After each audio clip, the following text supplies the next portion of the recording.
Hello, and welcome back to the Strong Marriage Live podcast. I am Tenisha Collins, your favorite relationship coach. And today, we're shifting gears to discuss something that's deeply personal and, life's profound challenge that every relationship will face at one point. Today, we're talking about grace for how a couple can heal together. So, yeah, we're going to be discussing how to navigate the death of a loved one. This topic is especially close to my heart right now, as I recently lost my oldest sister, and grief is heavy and confusing. And when it enters a marriage, it, it it can feel like a third unwelcome presence in the room. So, my hope today is to offer some real practical uh, guidance on how you and your spouse can move through this experience together, strengthening your bond rather than letting it, letting the sorrow and the grief pull you two apart. So I hope this mic is turned all the way up and let's go.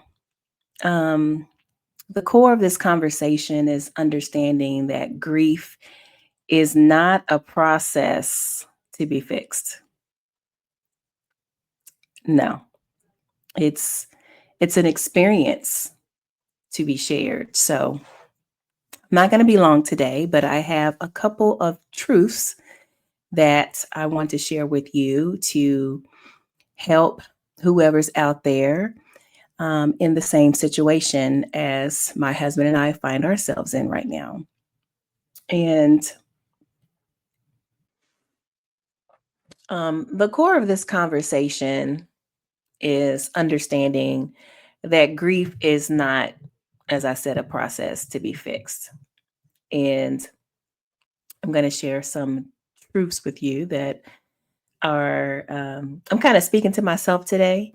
So if you follow me on Chris Tanisha Collins, it's my personal page. And on it, usually I have a devotion, but the last couple of days, in the last couple of weeks, it's been more of me talking to myself, part of my journey. So let's go with the truth. Number one, um, when one person in the couple is grieving, it's important for the other person in the marriage to recognize a few key truths. And truth number one, you can see on your screen. Grief does not have a timeline. So there's not someone I can go to and ask, hey, when your sister passed, how long did it take for you? What's my timeline? That's that's not going to happen. I cannot expect, um, my husband can't expect me to get over it or to move on in a neat, orderly fashion. And I'm not saying that he that this is what he's saying or thinking. It's not. But I'm making sure that I am helping you as well as me. So you don't want to expect your spouse to get over it. It's kind of like um, other people telling Black people to get over slavery. Well, it's easy for you to say get over it when you haven't experienced it. And you might say, well, you haven't experienced either.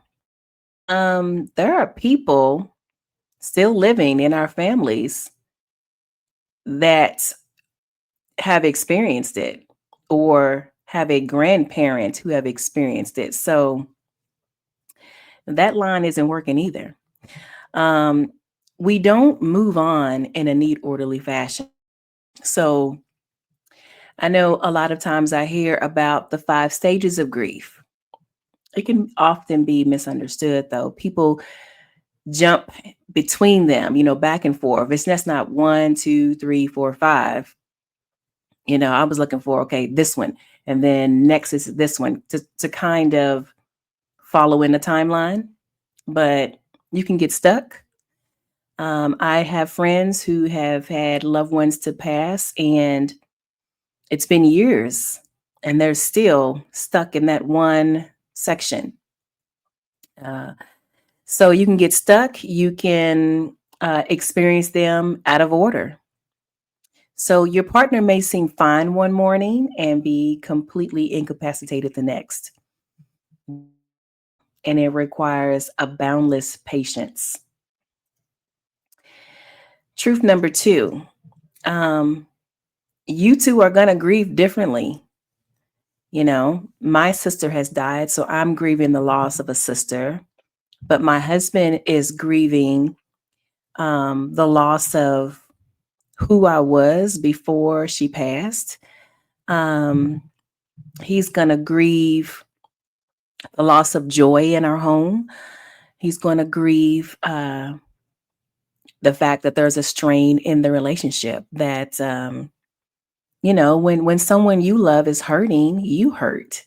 It's a different type of hurt, but it's a hurt. So we just have to be sure not to compare our pain or try to score who has the right to feel more pain, or who has the right to feel pain at all. So we have to acknowledge that we are both hurting and we validate each other's unique feelings. I think that one is like, really key. Both of us are going to hurt, but how we hurt is going to be a bit different. The third truth, um, emotional withdrawal. It can be a defense. It could be the way that your spouse is able to cope in a period of time. Hopefully, it won't be a long period of time, but they're going to need the space. So if your grieving spouse seems distant or irritable or unwilling to talk, understand they're not pushing you away. They're using every last bit of their emotional energy, their capacity just to survive. Um, they may not have the capacity to be fully present in the marriage for a little bit. And this same for friendships.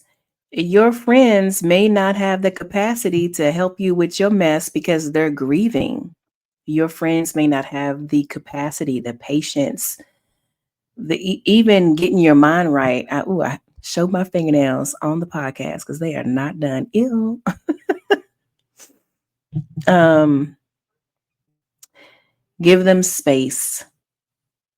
So I want to pause here and share a piece of scripture that speaks directly to this burden.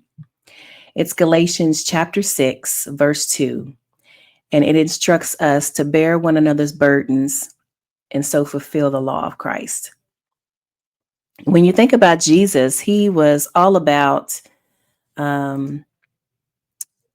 about other people's needs and having compassion on them. So the law of Christ is loving people like he loves you.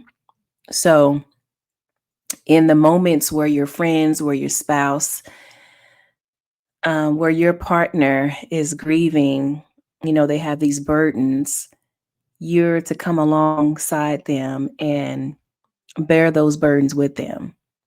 And understanding that that's a defense. If they are withdrawn, don't get upset with them for being withdrawn. In a marriage, this is going to mean you're taking on the emotional weight, the practical burdens, and the silence when your spouse simply can't do it anymore. Okay. So now that you know some of the things that can happen, You like, okay, Tanisha, don't let me hanging. What can we do about it? So I'm going to give you some practical ways to support us. And yeah, what does bearing a burden actually look like in practice? It comes down to a few actionable, simple steps. First, this is my husband's specialty. Just listen, don't fix it. When your spouse finally talks, your job is to be silent, sympathetic. You're like a wall of strength. Reminds me of scriptures in Psalm that says something like, the Lord is a strong tower, the righteous run into it and are safe. You want to be that strong tower on earth for your spouse when they finally do come around. Do not offer, and I feel so bad because what I'm about to say, I actually did to someone a couple of weeks ago, but I just didn't know any better. Don't offer platitudes like, at least they're not suffering anymore. Don't say that. It invalidates the current pain. And definitely don't say this. This can send me 0 to 60 in a couple seconds when people say it was God's plan or God took them. Saints, we have got to read and understand the Bible. God is not a double-minded God. If he is the author of life, he is not killing people. Does he know when you're going to die, how you're going to die? Yes, because he knows everything.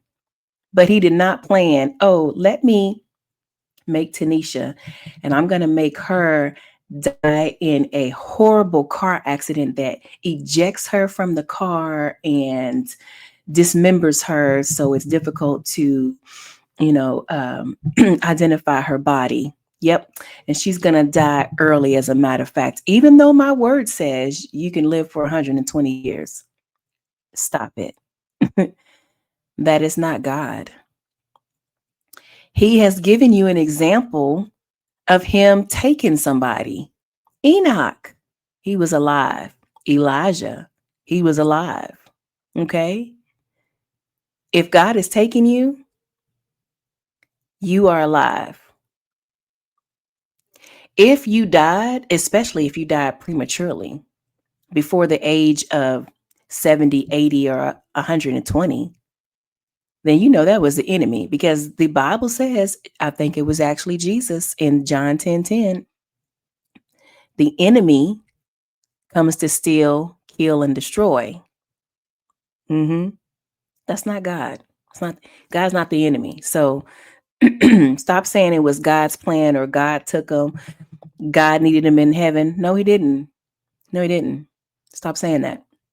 So while those statements may sound good to you, they invalidate people's pain. So don't do it.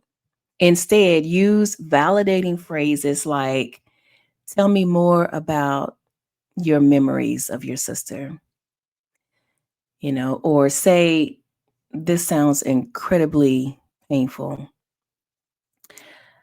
You can say, I don't know what to say, but I'm here and I love you. I want you to know that I'm here with you. And one thing I liked about Job's friends, when they first got to him, they shut up for a whole week. They should have just kept shutting up, but they were there for him. Okay. So that's the first practical tip. Second practical tip, anticipate. Grief drains a person's energy. They don't want to do anything. They don't feel like doing anything. They don't want to go anywhere. So they don't have the energy needed for basic tasks and decisions. You don't want to make decisions. You're tired. This is where you step up as the supporting spouse or the friend. Don't ask, what can I do? And I've done this many a times. What can I do? I have a friend who was grieving hard for years. And I asked her, what can I do? Because I didn't know any better. And she corrected me. She said, I have no emotional energy to tell you what needs to be done. You know? So that question places a burden of decision making on the grieving person. Don't do that. Instead, do things preemptively. If you're there with them, do the dishes, change their sheets, make their doctor's appointments, hand them a glass of water or a meal without them asking, or without you saying, do you want this? Just do it, you know. And I admit this particular step right here, this actionable step is difficult for me because think, I don't think about it, but we need to be intentional when someone's hurting, especially if we are in the vicinity. Thirdly, initiate physical comfort without expectation. So I feel like I'm speaking to the men, but maybe not even the men, and I'm not talking about sex. I'm not talking about that type of physical intimacy. I'm just talking about non sexual touch. Grief often creates a chasm between spouses, especially in the area of physical intimacy, because you don't want to be bothered. You are irritable. You are tired all the time. You know, you feel numb. You want to continue to initiate that non sexual physical comfort. For instance, a hand on the shoulder, a foot rub, just sitting by their side, just letting them know that you are there. Hold their hands. So this will keep you connected, and it reconnects you without adding pressure.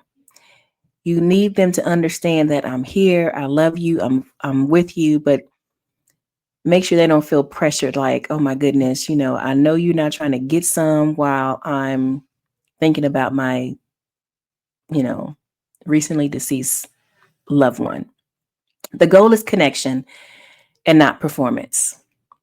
Um, the fourth practical step that you can do to support is guard that calendar. There are going to be certain days, months, anniversaries, birthdays, holidays, the actual date they died or their birthday or whatever, that are going to be difficult. Mother's Day, Father's Day, National Sisters Day, those types of things. Mark these dates on your calendar so that you can proactively plan for them, knowing that it's going to be emotionally difficult for your loved one. So, a few weeks before the date, you might want to ask your spouse or ask your friend, how would you like to handle this date this year? What do you want to do? Offer them control over the hardest days. That can be a comfort. And lastly, take care of yourself. Spouses, you have a spouse that's grieving, you have to take care of yourself. I have done a lot of flying, um, the end of last month, beginning of this month. And I have that flight attendant speech in my head where they say, um, when the mask comes down, put it over your head, strap it on, make sure you get yours strapped on before you help someone else. You cannot pour from an empty cup. So, and you're grieving too. You're carrying extra weight as well. So schedule time for your own walks, your own time with God, your own time to see your friends, a time to, make sure that you're sleeping enough. Make sure that you're eating, you're bathing. We can be taking care of someone and then forget to take care of ourselves. So don't do that. It's not selfish, it's essential. A marriage cannot heal if both partners are collapsing. Mhm. So, how do we move forward? We have to move forward. Life goes on. I mean, when my sister died and life was moving, sometimes you feel bad because you move on, but you can't. The calendar doesn't stop, the time doesn't stop, the world doesn't end. So you have to keep going. And guess what? The creditors are still calling you. They still want you, still got to pay rent, you still got to pay your utilities. You know. So I had to get over that real quick. um yeah. So we got to move forward. How do we move forward? What about what about you know, every time you go live, someone is going to text you, right? So yeah, they're gonna keep texting. But anyway, in the weeks and months following the loss, you need to find ways to actively re-engage with your partner and rebuild your shared life because you don't want it to fall by the wayside. And then when they do finally come out of it, you're like, who are you? So you can create a new ritual of remembrance. I like this. Grief doesn't mean forgetting, it means finding a new way to remember. I don't want to remember the funeral. I want to remember the good times we had. So, um, I encourage you to work together with your spouse to establish a simple ritual that honors the loved one, lighting a candle, dedicating a park bench, writing a memory in a journal every month, whatever you can do to remember your loved one. This turns a painful memory into a shared positive act of love. And doing something like that together can bring you closer. Um, Another thing you can do is to prioritize joy. It's okay to laugh, it's okay to be happy. In fact, it is necessary. The Bible says that laughter is like medicine for the soul. If your grieving spouse expresses guilt over feeling happy, you have to remind them that their loved one will want them to experience joy. So I have to remind myself, my sister does not want me to be crying and halt my life. She wants me to have a good, joy filled life. So I have to schedule small, non demanding activities, a quiet dinner, a movie at home, maybe a long scenic drive down PCH to slowly reintroduce pleasure back into the routine. Um, Communicate expectations for the future. Having a conversation about how the experience, the loss has changed you, changed the relationship, changed how you view life, perhaps. And you may both realize you need to adjust your roles, your expectations, your responsibilities, or your priorities. You don't know, but you need to talk about it. Things change. And loss can certainly put you or give you a new perspective. So the spouse who is grieving may need to say, I need more time to myself right now. And the supporting spouse may need to say, I need an hour of your undivided attention today. You know, don't assume, but state your needs clearly and directly in love, very nicely. So finally, um, you want to remember the powerful truth in 1 Corinthians chapter 13, verse 7.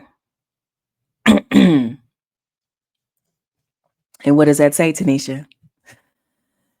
It says, love bears all things, it believes all things, hopes all things, and endures all things.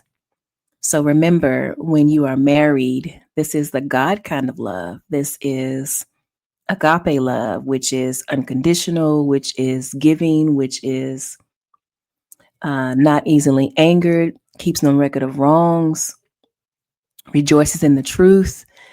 So, this is the endurance test for your commitment. Grief is a marathon, not a sprint. It has no timeline. So, you have to be patient with your spouse, be patient with your relationship, and be patient with yourself.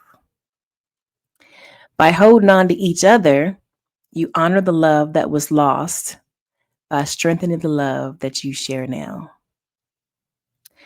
That took a lot to one. Honor the love that was lost by strengthening the love that you share right now. So, thank you for joining me for this very important and personal discussion. I can always see how something marriage, and I like to share that with people so that you can have the best marriage. If you and your spouse are dealing with the loss of a loved one and you're still struggling after a long period of time, you need to stop struggling and go get some help. Yes, please consider professional Christian counseling, not a coach, a counselor, a medical professional, a therapist that can help you. You don't have to walk this road alone.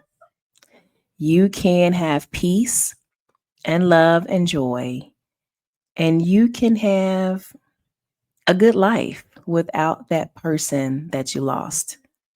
And it's important that you continue to have a great marriage even after the loss of a loved one.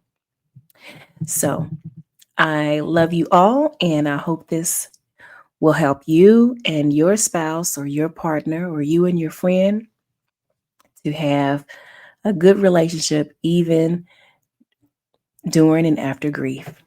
God bless you.